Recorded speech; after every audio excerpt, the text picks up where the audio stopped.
2015-നും 2024 ഇടയിൽ കേരളത്തിൽ സംഭവിച്ചിട്ടുള്ള പ്രധാനപ്പെട്ട 4 ഉരുൾപൊട്ടലുകൾ ഏതൊക്കെയാണെന്നാണ് ഈ വീഡിയോയിലൂടെ പറയാനായിട്ട് പോകുന്നത്. ചാനൽ ആദ്യമായിട്ട് കാണുന്നവരാണെങ്കിൽ ഒന്ന് സബ്സ്ക്രൈബ് ചെയ്യാൻ മറക്കരുത്. അതുപോലെ തന്നെ ലൈക്ക് ചെയ്യാനും ഷെയർ ചെയ്യാനും പരമാവധി ശ്രമിക്കുക.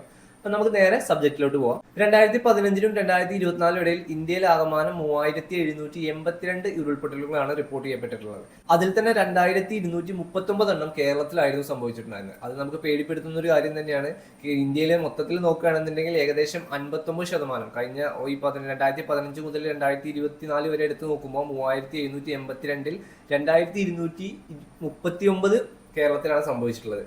അതായത് മൊത്തത്തിൽ സംഭവിച്ചതിന്റെ 59% സംഭവിച്ചിരിക്കുന്നത് കേരളത്തിൽ മാത്രമാണ്. അപ്പൊ നമുക്ക് ഏതൊക്കെയാണ് കേരളത്തിൽ സംഭവിച്ചിട്ടുള്ള പ്രധാനപ്പെട്ട 4 ഉരുൾപൊട്ടലുകൾ ഏതൊക്കെയാണെന്ന് നോക്കാം.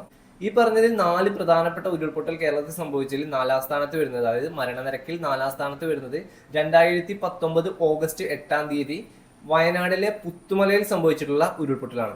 അന്ന് ഏകദേശം 17ഓളം ആൾക്കാരാണ് മരണപ്പെട്ടിട്ടുണ്ടായിരുന്നത്. അതുപോലെ തന്നെ വൻ നാശനഷ്ടം ഉണ്ടായിട്ടുണ്ടായിരുന്നു. മരണനിരക്കിൽ 3-ാം സ്ഥാനത്ത് വരുന്നത് 2019 ഓഗസ്റ്റ് 8-ാം തീയതി, അതായത് വയനാട് പുത്തുമലയിൽ സംഭവിച്ച അന്ന് തന്നെ മലപ്പുറം കവളപ്പാറ എന്ന് പറയുന്ന സ്ഥലത്ത് ഒരു ഉരുൾപൊട്ടൽ ഉണ്ടായിരുന്നു. അന്ന് ഏകദേശം 59ഓളം ആളുകൾ മരിച്ചിട്ടുണ്ടായിരുന്നു. അതുപോലെ തന്നെ നിരവധി പേരെ കാണാതായിട്ടുമുണ്ട്. ഇന്ന് വരെ ആളുകളുടെ ബോഡി പോലും കിട്ടാത്തതായിട്ട് ഒരുപാട് റിപ്പോർട്ടുകളും വന്നിട്ടുണ്ട്. മരണനിരക്കിൽ 2-ാം സ്ഥാനത്ത് വരുന്നത് 2020 ഓഗസ്റ്റ് 6-ാം തീയതി ഇടുക്കി ജില്ലയിലെ പെട്ടിമുടി എന്ന സ്ഥലത്ത് ഉണ്ടായിട്ടുള്ള ഉരുൾപൊട്ടലാണ്. അന്ന് ഏകദേശം 66ഓളം ആളുകളെയാണ് നമുക്ക് നഷ്ടപ്പെട്ടത്. 66ഓളം മരണങ്ങൾ അന്ന് റിപ്പോർട്ട് ചെയ്യപ്പെട്ടിട്ടുണ്ട്. നിരവധി പേരെ കാണാതായിട്ടുണ്ട്.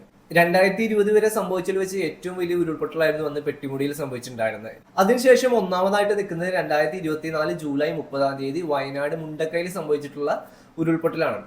ഇതുവരെയുള്ള കണക്ക് നോക്കുകയാണെങ്കിൽ ഏകദേശം 250ഓളം ആളുകൾ മരിച്ചിട്ടുണ്ട്. ഞാനിപ്പോൾ ഈ വീഡിയോ ചെയ്യുന്നത് 2024 ഓഗസ്റ്റ് 1-ാം തീയതിയാണ്. ഇന്ന് ന്യൂസ് ചാനലുകളിൽ മറ്റും വന്നിട്ടുള്ള കണക്ക് പ്രകാരം പറയുകയാണെങ്കിൽ ഏകദേശം 250ഓളം ആളുകൾ ഓൾറെഡി മരിച്ചിട്ടുണ്ട്, ബോഡി കിട്ടിയിട്ടുണ്ട്. ന്യൂസ് ചാനലുകളിൽ നിന്നും നാട്ടുകാരിൽ നിന്നൊക്കെ കിട്ടുന്ന റിപ്പോർട്ടുകൾ പ്രകാരം ഏകദേശം 300ഓളം വീടുകൾക്കാണ് നാശനഷ്ടം ഉണ്ടായിട്ടുള്ളത്. അതിൽ തന്നെ ഒരുപാട് ആളുകൾ ഇപ്പോഴും ബോഡി കിട്ടാനായിട്ടുണ്ട്. കിലോമീറ്ററോളം സഞ്ചരിച്ചിട്ട് ഇപ്പോൾ മലപ്പുറം ജില്ലയിൽ നിന്നൊക്കെയാണ് ചില ബോഡികളൊക്കെ കിട്ടുന്നത് എന്നുള്ളതാണ് കേട്ടത്. അപ്പൊ ഇത്രയും കാലം സംഭവിച്ചിട്ടുള്ളത് വെച്ച് കേരളത്തിൽ ഇന്നേ വരെ സംഭവിച്ചിട്ടുള്ളത് വെച്ച് ഏറ്റവും വലിയ ദുരന്തമാണ് ഇപ്പോൾ വയനാട് മുണ്ടക്കയിൽ സംഭവിച്ചിട്ടുള്ളത്. ഇനിയും ഇതുപോലുള്ള ദുരന്തങ്ങൾ വരാതിരിക്കാനുള്ള മുൻകരുതലുകൾ നമ്മൾ എന്തായാലും സ്വീകരിക്കേണ്ടതായിട്ടുണ്ട്. പ്രത്യേകിച്ച് വയനാട്, ഇടുക്കി പോലുള്ള ജില്ലകളിൽ താമസിക്കുന്നവർ ഇങ്ങനെയുള്ള മഴക്കാലമൊക്കെ വരുന്ന സമയത്ത് അതിനനുസരിച്ചുള്ള കാര്യങ്ങൾ ചെയ്യണം എന്നുള്ളതാണ് എനിക്ക് ഈ വീഡിയോയിലൂടെ പറയാനുള്ളത്. ഗവൺമെന്റിന്റെ ഭാഗത്തു നിന്നും അതിനുള്ള മാക്സിമം സപ്പോർട്ടും ഉണ്ടാവണം എന്നുള്ളത് തന്നെയാണ് ഫൈനലായിട്ട് എനിക്ക് പറയാനുള്ളത്. അപ്പോൾ വീഡിയോ എല്ലാവർക്കും ഇഷ്ടപ്പെട്ടു എന്ന് വിചാരിക്കുന്നു. അപ്പോൾ സപ്പോർട്ട് ചെയ്യാനും, സബ്സ്ക്രൈബ് ചെയ്യാനും, ലൈക്ക് ചെയ്യാനും, കമന്റ് ചെയ്യാനും, ഷെയർ ചെയ്യാനും മറക്കരുത്. മറ്റൊരു വീഡിയോ ആയിട്ട് കാണാം. അതുവരേക്കും ബൈ.